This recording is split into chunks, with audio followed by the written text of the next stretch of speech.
Books, and I'm going to be reading from Dare to Love. I'm going to read you chapter 2. So the story so far is that Ash and Carmen have met when Carmen and Felicity go to Ash's tattoo studio because Felicity is getting her first tattoo. And chapter 2 starts the next morning. The smell of burnt toast woke Ash on Sunday morning. Then swearing reached her ears from the kitchen area, and she chuckled. Her niece clearly hadn't yet mastered the art of making breakfast, although her cursing was coming along nicely. Ash pushed back the duvet and climbed out of bed. She dressed in casual clothes and made a quick trip to the bathroom. When she walked into the kitchen, Sophie was busy scraping the burnt bits off a slice of toast into the bin. "Morning," Ash said. Sophie spun round, eyes wide. Ash noted the dark circles beneath them and realised that wasn't the first time her niece had looked so ragged in the last few weeks. "Sorry, Auntie Ash, did I wake you?" "Not really, I was just dozing. Everything okay here?" She pointed at the toast. Sophie blushed.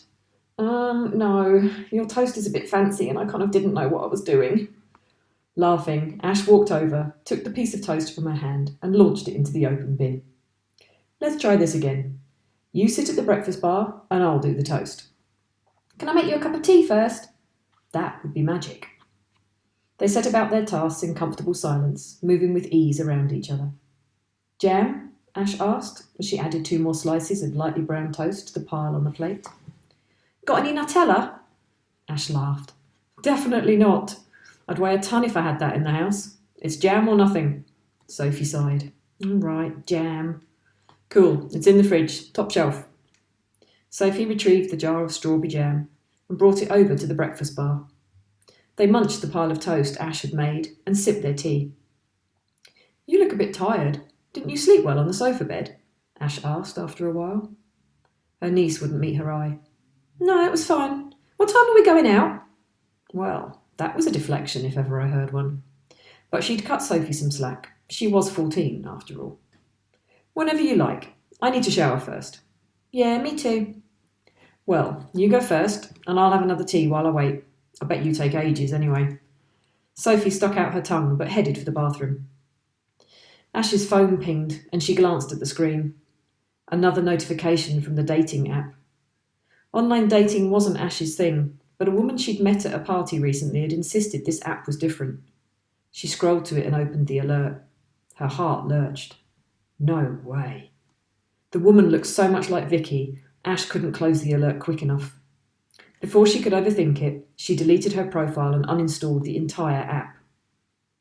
It wasn't as if she was in a hurry to date anyway, or lacking in offers. She smiled as she remembered the very flirtatious behaviour of that woman, Felicity, yesterday after her appointment. Clients often flirted with Ash. Sometimes she was even tempted to follow up on it, but not with Felicity. Sure, she was definitely beautiful, but she'd worn just a bit too much makeup for Ash's liking. She'd actually found Felicity's friend Carmen far more attractive. Despite the posh accent, she had a more natural, wholesome look, more real. Yes, but she is clearly straight, and we don't do straight women, do we? She finished her tea, then retrieved her book from the bedroom and slouched on the sofa, reading. As expected, she had a decent amount of time for reading, as Sophie did indeed take an age. Eventually, however, Sophie appeared looking much fresher than she had earlier, wearing ripped jeans with a Princess Leia t-shirt, her long blonde hair brushed and shiny. "Finally!" Ash rolled her eyes in an exaggerated fashion. Sophie laughed as she flopped onto the sofa beside her. "What you reading?" "Nothing you'd be interested in," Ash smirked. "It's a lesbian romance, all swooning femmes and tough butches." To her surprise, her niece flushed bright red. Sophie had known Ash was gay since she was old enough to form words. It had never been an issue, and her reaction now was baffling. Before Ash could say anything, Sophie leapt from the sofa. "You okay?" Ash asked. "Yeah, forgot my phone. Back in a sec." She shot off in the direction of the bathroom. Ash shook her head. As much as she and Sophie got on well, these past few months her niece had been a bit of a mystery. Remember, she's 14. They're all like that at that age, aren't they? When Sophie returned to the living room, Ash headed off to the bathroom. To her pleasant surprise, she wasn't greeted by a room that looked as if a tornado had ripped through it. So in that respect, she isn't like most 14-year-olds. She showered, dressed, and styled her hair. As she exited the bathroom, Sophie was perched on the edge of the sofa, Ash's book in her hands. "Hey, I'm not sure that's age appropriate," Ash called. The novel contained some of the steamiest sex scenes in her collection of lesbian romances. Sophie jumped as if she'd been shot, and the book flew across the room to land with a loud splat on the floor beside the breakfast bar. She whirled round, her cheeks a vivid red. "Hey!" Ash walked over to her, hands held out. "It's okay, it's just, got some adult content." Sophie bit her bottom lip. "Oh, I know. I read some of it." "Oh, crap.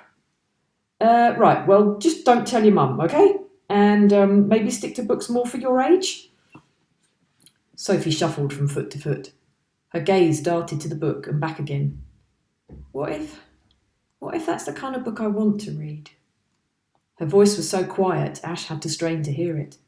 When the words registered, she nearly fell over from the shock. What? Surely she doesn't mean what I think she means. Does she? Sophie was shaking. Ash strode over and gently took hold of her shoulders.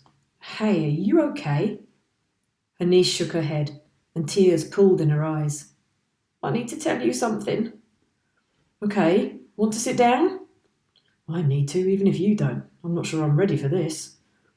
Sophie nodded and practically collapsed onto the sofa. Ash opened her arms, and her niece came willingly into a hug. She tucked her head under Ash's chin, and her tears dripped onto Ash's collarbone. "Hey, come on. Whatever it is, you know you can tell me, okay?" Sophie sniffed. "I know. You're the one person I can tell, but it's still hard to say it." Ash waited her out, holding her close. Sophie still shook, but not as badly as before. I think... She wiped at her eyes. "No, I know it. I like girls." She whispered the last word, but Ash heard it loud and clear. "Oh my God," was her first thought. Her second was, "Shit, Courtney's going to go mental." "You do?" "Yeah." Sophie finally looked up at her. She was biting her bottom lip, her eyes wide, as if somehow expecting Ash to have a negative reaction to her announcement. "Well, thank you for trusting me with that." Sophie's smile was wobbly, but her eyes said it all. Relief shone through them. I've known for a while, I just, wasn't sure." "But now you are?" "Yeah, pretty much. I mean, there are some boys I still like. They're cute, I suppose, but girls are just different, They make me feel different." "Well, I understand that." Sophie spat out a laugh. "Yeah, well, that's what I'm telling you and not Mum." Ash couldn't say a lot to that. "What about Trina? Does she know?" "No, nobody else, not yet." Sophie looked as if she'd rather jump into an ant nest than tell her best friend about her sexuality.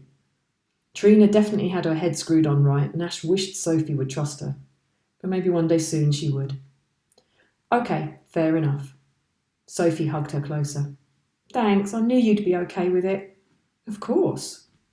"And I am. But what the hell is going to happen when her mother finds out I knew long before she did?"